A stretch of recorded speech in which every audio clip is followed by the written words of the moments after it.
más tarde con uno de Cecilia Lozizano, su segunda, diciendo que, digamos, todo lo que tiene que ver con coordinación, vacunas, calendario de vacunas, medicamentos, todo eso está garantizado a través de la Organización Panamericana de la Salud, la OPS. El gobierno hizo pero un gran esfuerzo hoy en marcar que no había, digamos, en la práctica un cambio significativo porque Argentina se fuera de la OMS, sí por el contrario, que eso significaba, decían, un ahorro de 10 millones de dólares y fundamentalmente lo que hay es una decisión política, ¿no? Una decisión que no se tomó de forma apresurada porque, a ver, en 2020 Javier Milei presentó su libro Pandemonics, donde habla precisamente de la OMS. Ahora vamos a indagar un poquito más en la información. Vamos a hablar con el exministro de Salud Mauricio Macri, Adolfo Rubinstein, pero mirá el resumen de cómo anunció el gobierno, lo que fue un impacto. En este momento está retuiteando Milei todo el tema de la OMS, lo puso en el centro de la agenda. Argentina abandona, lo mismo que había hecho Trump hace unos días, la Organización Mundial de la Salud.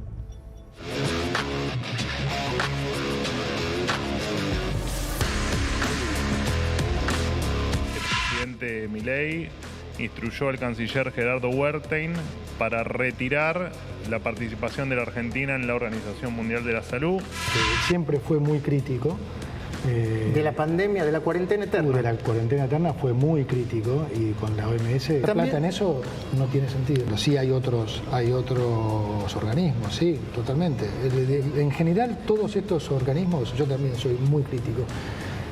Son organismos que se han vuelto tremendamente burocráticos, es una pérdida de tiempo. Hemos visto cómo una organización que nació para defender los derechos del hombre ha sido una de las principales propulsoras de la violación sistemática de la libertad, como por ejemplo con las cuarentenas a nivel global durante el año 2020 y que debería ser considerado un delito de lesa humanidad.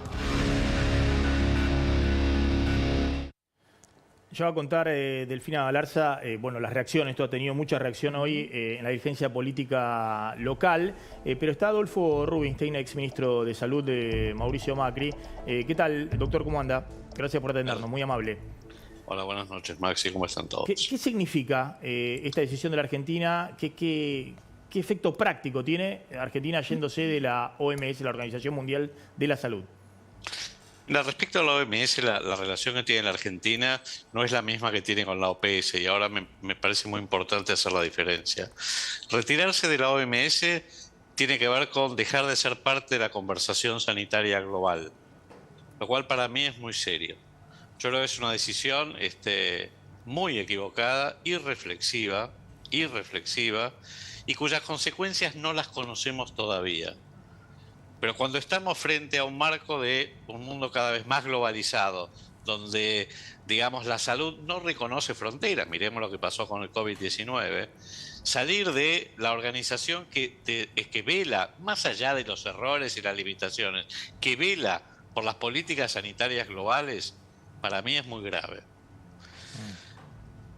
Respecto a cuáles son las consecuencias prácticas, la más fundamental es esta que te digo, pero la realidad es que para la región, quien representa a la OMS en la región de las Américas, desde Alaska hasta Tierra del Fuego, es la OPS.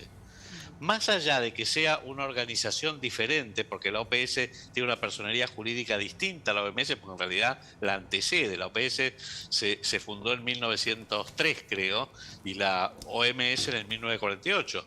Pero la OPS es parte de la OMS. Entonces la pregunta que yo me hago es, yo quisiera escuchar lo que pasa, digamos, lo que piensa la OPS de esta decisión. Porque uno puede decir muy livianamente, no, nosotros nos quedamos en la OPS, porque claramente con la OPS existen convenios, por ejemplo, de compra centralizada de vacunas. El 80% de las vacunas que compra el Estado argentino para toda la población las negocia OPS con los laboratorios por cuenta y orden de los países, consiguiendo precios muchísimo más reducidos. ¿OPS, que es la Organización Panamericana de la Salud? Claro, pero es la representación de la OMS en todas las Américas. Está bien. No es que es una organización paralela. Entonces, yo me pregunto, si vos salís de la OMS, ¿Qué va a pasar con los convenios con la OPS? La OPS livianamente va a decir, no, está bien, a nosotros no nos importa. Hay que ver qué va a pasar. Pero ahí sí las consecuencias sanitarias y financieras pueden ser importantes. Hablar de lo que cuesta la cuota social con la OMS, que la verdad que yo no la conozco ahora, pero si uno le cree al gobierno que eran, no sé, 10 millones de dólares. Sí. La verdad, no me parece que eso justifique salir de un organismo que forma parte del sistema de Naciones Unidas. Pero doctor, cuando usted dice consecuencias sanitarias, ¿a qué se refiere en concreto? Usted fue ministro de Salud de Macri. Bueno, a ver, si OPS decide, digamos que si uno sale de la OMS, entonces no puede recibir los beneficios de la OPS y seguir siendo un miembro pleno activo de la OPS, la pregunta que me hago es, ¿qué pasa con las vacunas y los precios y digamos lo que significa el presupuesto, el impacto presupuestario de precios muchísimo más altos de medicamentos críticos, medicamentos de alto costo, de insumos críticos? Es decir, más allá de todo lo que implica la OMS y la OPS en cuanto a cooperación técnica, que es estar, digamos, sentado en la mesa donde se discuten las políticas sanitarias regionales y globales, como con la Organización de Estados Americanos, como con cualquier organismo global que tiene que ver con las políticas globales. Y la segunda, que me parece que es un error, es esto de atribuir a la OMS, digamos, la cuarentena. La OMS lo que fijó fueron políticas que después cada país las hizo a su manera, y de hecho ese fue el gran problema. Y si yo puedo tener un cuestionamiento con la OMS, puede ser no haber sentado, digamos, de manera mucho más enérgica las políticas globales. Vos sabés, no sé, pero yo en la época de la pandemia estuve bastante activo en los medios y yo me opuse claramente a la cuarentena eterna. Digamos, más allá de las decisiones que se tomaron en el 2020 cuando no había vacuna y sobre todo al principio, que nadie tenía la menor idea de la biología del virus o la epidemiología de la enfermedad, porque con el diario del lunes es muy sencillo. Ahora, la cuarentena fue una decisión del gobierno anterior, la cuarentena eterna, no de la OMS. La OMS no tuvo ninguna injerencia, más allá del marco político global a nivel sanitario, de definir cuál era la política de cada gobierno en particular. Es decir, hubo países que tuvieron cuarentenas mucho más cortas y aún así integraban la OMS y tomaban las recomendaciones de la Organización Mundial de la Salud. Exacto, Maxi. Yo no conozco, por ahí desconozco algo, ignoro algo, que haya algún país que, más allá de lo que ha anunciado Trump, digamos, un par de semanas atrás, que se retire voluntariamente de la OMS. Y seguro que no hay ningún país de la región que decida retirarse de la OMS pero seguir en la OPS. Lo cual, en principio, parece una contradicción que yo quisiera saber qué es lo que piensa y qué es lo que va a hacer la OPS, porque ahí sí va a haber consecuencias prácticas. La Organización Panamericana de la Salud. Una pregunta de Cecilia Devana y Delfina Galarza tiene toda la repercusión política que ha habido en el ámbito local. Adolfo, tanto el ministro Lugones como su segunda Cecilia Lozizano hacían hincapié en que todo lo que tiene que ver con la OPS está garantizado, teniendo en cuenta, entre otras cosas, el suministro de vacunas. Usted dice a esta hora que eso no puede estar garantizado si Argentina decidió salir de la OMS. No, yo lo que digo es que no sé cuál va a ser la respuesta de la OPS a esta decisión que ha tomado, digamos, el gobierno. Por otro lado, Cecilia, no es algo que vaya a ocurrir mañana. No, claro, es un año más o menos desde que se anuncia. Menos, como a mínimo es un año. Y vos sabés que en un país como el nuestro puede pasar mucha agua bajo el puente.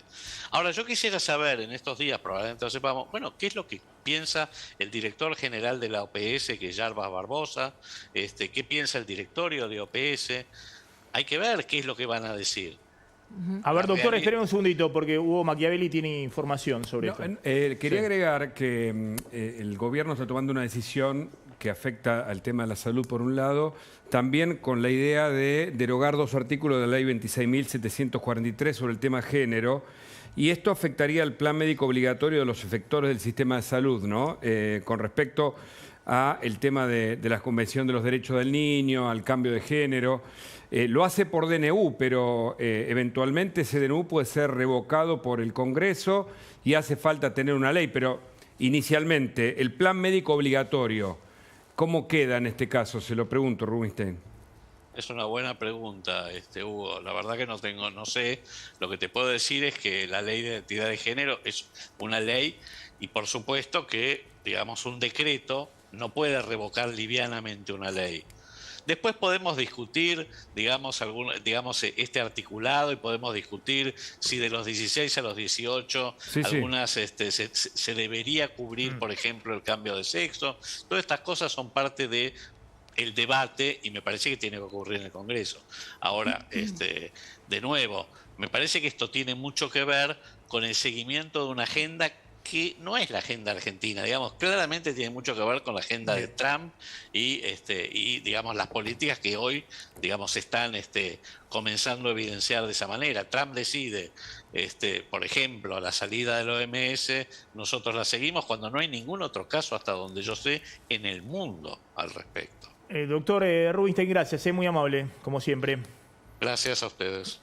Bueno, Delfina Galarza, ¿qué repercusiones hubo en el día de hoy? Bueno, Maxi, tuvimos bastantes reacciones de todo, te puedo decir, del arco político, ¿no? Desde los más opositores hasta quizá los más dialoguistas, siendo, por ejemplo, al ministro de Salud, porteño Fernán Quirós, que lo que dijo en línea también con el exministro Rubinstein es que esto afecta a lo que es la coordinación, las políticas de coordinación sanitarias, ¿no? Y por el otro lado también están quienes, también en línea con Rubinstein, lo que dicen es que, bueno, el tema de la cuarentena, digamos, de haber alargado la cuarentena, no tiene que ver con bueno, una directriz de la OMS. Pero si te parece, vamos a ver algunas de las reacciones vía Twitter, vía X. Mira, a ver si tenemos.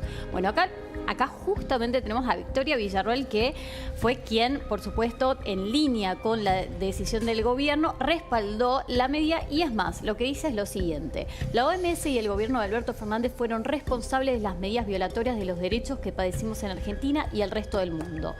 130.000 argentinos murieron, entre ellos mi papá, por las políticas emanadas de la Organización Mundial de la Salud y los protocolos dictatoriales que el kirchnerismo nos obligó a aplicar, ¿no? Y después dice: nada devolverá lo que hemos sufrido, aquellos que perdimos un ser amado o que padecen las secuelas de una cuarentena salvaje. Por eso celebro si retiramos el apoyo a la OMS, cuya Agenda 2030 busca aún más la vida, la libertad y la propiedad del pueblo argentino. Bueno, seguimos con las reacciones. Acá vemos justamente un respaldo a la medida del gobierno. Después, por supuesto, también lo tenemos al secretario de Salud. Ha pedido al presidente Javier Milei, iniciamos el proceso para que la Argentina deje de formar parte de la Organización Mundial de la Salud. Los argentinos no vamos a permitir que un organismo internacional intervenga en nuestra soberanía ni en nuestra salud, dice Lugones. Argentina no recibe financiamiento de OMS y aunque algunos proyectos de cooperación técnica puedan recibir financiamiento, estos se efectivizan mediante OPS, que es lo que decía Ceci, que te comentaron hoy, ¿no? Claro, hacían muchísimo hincapié en el tema de que Argentina no se va de la OPS.